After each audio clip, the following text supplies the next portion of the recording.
ఇప్పుడే జీ5 app download చేయండి. చూడండి మీ ఫేవరెట్ టీవీ షోస్ ఎప్పుడైనా ఎక్కడైనా. త్వరగా ఆఫీస్ నుంచి రాలేదని అలక.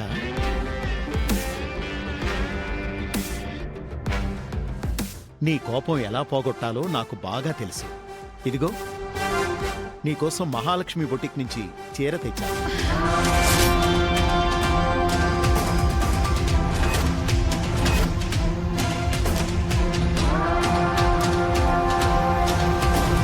డైలాగ్. మీరు తెచ్చిన చీరతో నా కోపం అంతా పోయింది. థ్యాంక్ యూ అండి. హీరోయిన్ దగ్గరకు తీసుకోండి.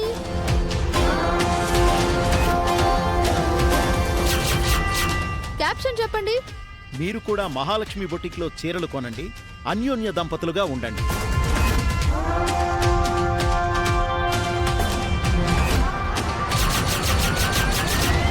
భార్యాభర్తల ప్రేమకు అనురాగానికి సరికొత్త చిరునామా Mahalakshmi boutique saris. Cut cut cut. Shot okay. Teacher, మావయ్య, మీరిద్దరూ సూపర్ గా చేశారు. స్క్రీన్ మీద నిజమైన దంపతుల్లా కనిపించారు. వావ్. Stop it.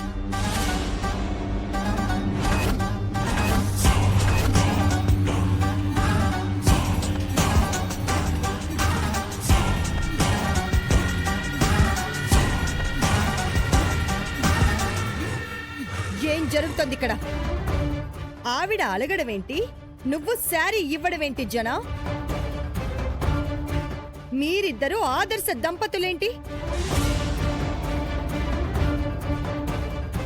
ఇదంతా షూటింగ్ పిన్ని. సీత తన చీరల వ్యాపారం కోసం యాడ్ ఫిల్మ్ చేస్తోంది. అవును మహా, హీరోగా యాక్ట్ చేయమని రామ్ సీత బలవంతం చేస్తే చేశాను. ఇదంతా మీ పేరు మీదున్న చీరల పబ్లిసిటీ కోసమే మహాలక్ష్మి గారు. మీ బ్రాండ్ వాల్యూ ఇంకా పెంచడానికి సీత ఇలా చేసింది. తనేదో చెప్తే మీరెలా చేశారు? ఈ యాడ్ బయటికి వెళ్తే నలుగురు ఏమనుకుంటారు?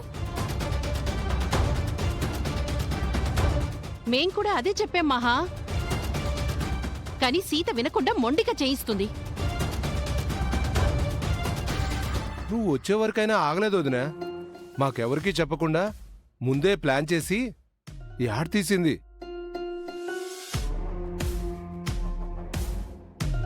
నువ్వు కాస్త ముందొచ్చుంటే బావుండేది చెల్లాయ్. బావ పక్కన నిన్నే హీరోయిన్ గా పెట్టి సీత షూటింగ్ చేసేది. ముందు ఈ షూట్ అంతా మహాలక్ష్మి అత్తయ్యతో అనుకున్నాను బాబాయ్. కానీ నాకు పబ్లిసిటీ వస్తుందంటే అత్తయ్య యాక్ట్ చేయరు అని టీచర్ గారితో పూర్తి చేశాను. ఓహో, ఎవరినడిగి చేశావు సీత? భార్యాభర్తలు కాని వీళ్ళిద్దరిని భార్యాభర్తలుగా ఈ యాడ్లో చూపిస్తే మన పరువు గౌరవం ఏం కావాలి?